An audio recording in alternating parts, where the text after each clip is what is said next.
A v kterém roce teda byl ulit? 1663 také tím Nikolasem Levem. A tento zvon je to zasvěcený svatému Václavu Panně Marii a má poněkud pohnutou historii, ale nakonec šťastným výsledkem. Ten byl také v druhé světové válce rekvírován, zmizel tady odsaď a nějakou šťastnou náhodou se vrátil zpátky.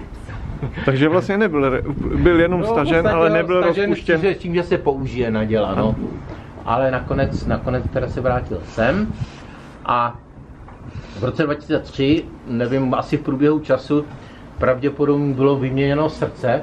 To srdce má mít nějaký, ten materiál má být taky z bronzu, nikoli v oceli, údajně, a původně tady to srdce v roce 2003 ulítlo, ten závěs byl špatný a nakonec ten zvonař, který tady byl, zjistil, že je vlastně ocelové, že to je ocelové srdce, který vlastně tam nemělo co dělat a vlastně to srdce způsobilo i narušení vlastně toho věnce, toho zvonu. Tam byly obrovské výtluky, takže když to zvonař viděl, tak říkal, to je na opravu.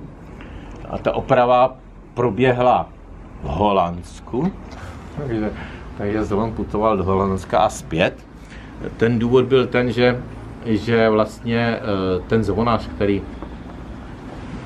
kterého jsme znali a kterého jsme vybrali, pan Matoušek, původně měl tady zvonařskou dílnu ve Zbraslavi, ale ta byla vytopená v roce 2002, takže má pouze dílnu teď v Holandsku, takže v roce 2004 vlastně byl opraven a vrácen sem zpátky, takže už teďko vesele zvoní.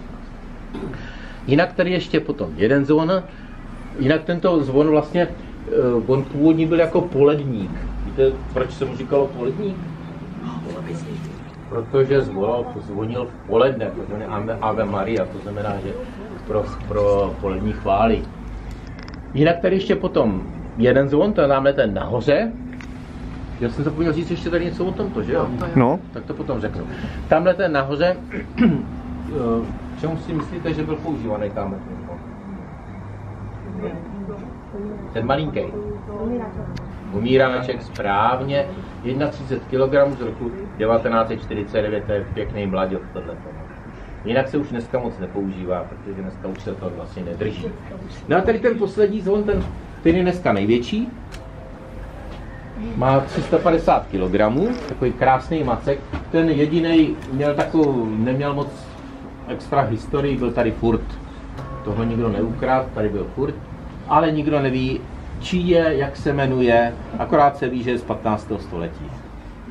Tady ten zvonař, když to zkoumal, tak nepřišel na nic. Nahoře vlastně na tom, jak vidíte, tak tam je nějaký nápis, ale na té hlavě, ale to se nikdo nerozluštil. Tady pouze je jakýsi výlisek, protože to je svatý Pavel, ale nikdo neví. Takže 350 kg, krásný zvon, zvonící. Jinak každý zvon je vlastně laděný na nějaký, já to za stole si nepamatuju, tady mám takový tahák. Je zladěný na nějaký tón, tak aby potom, když ty zvony je víc, tak aby v podstatě nějakým způsobem harmonizovali. Tak tady ten zvon je na cis 2, ten nahoře je na dis 2, jestli víte, co to je. A když tady byl ten zvonář, tak říkal doporučení doplnit ještě tento zvon, ten původní. Ten měl původně 570 kg, to znamená, byl to trochu větší macek. Ten by měl mít GIS 1 podle něj. Samozřejmě to asi jen tak nikdo nekoupí, že jo. Jinak tady ty zvony byly elektrifikovaný v 90. letech, to znamená, dneska se spouští už vlastně elektricky. Jinak tady byla asi před vama, byla paní, která říkala, že ještě za mlada tady ten zvon rozhoupávali ručně ze zema. Takže prej mladé holky dvě a prej se na tom, než to rozhoupali, tak prej na tom vyseli pěkně dlouho. Tak on má trochu váhu, že jo? No to můžete si vyzkoušet, jak zvoní pěkně. Má někdo chuť? Já. Tak to zkus. No?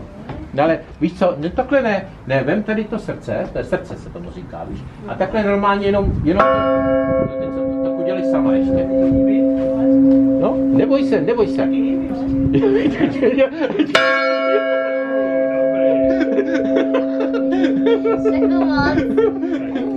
Tak jsem to zase nemyslel. Jo. Jinak pro vaši představu, jenom Víš, jaký máme největší zvon v Čechách? Ne. Ty víš?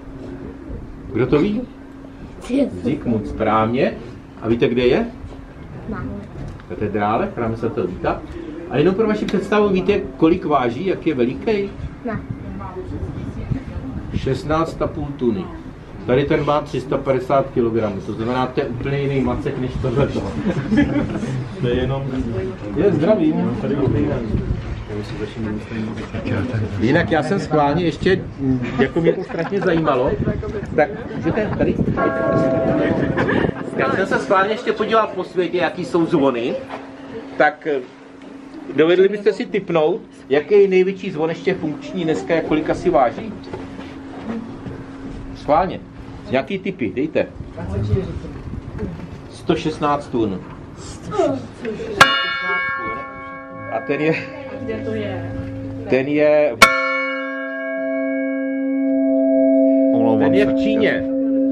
Ten je v Číně a vůbec největší zvon je 294 tun. Ten byl v Barmě a v hlavním městě Barmy a prý ho v roce 1608 někdo se snažil ukrást a když ho převážel, tak ho utopil tam v té místní řece. Takže ho nikdo už nevyzvednul. Jinak ještě potom jeden a ten je v moskevském Kremlu, ten má 160 tun.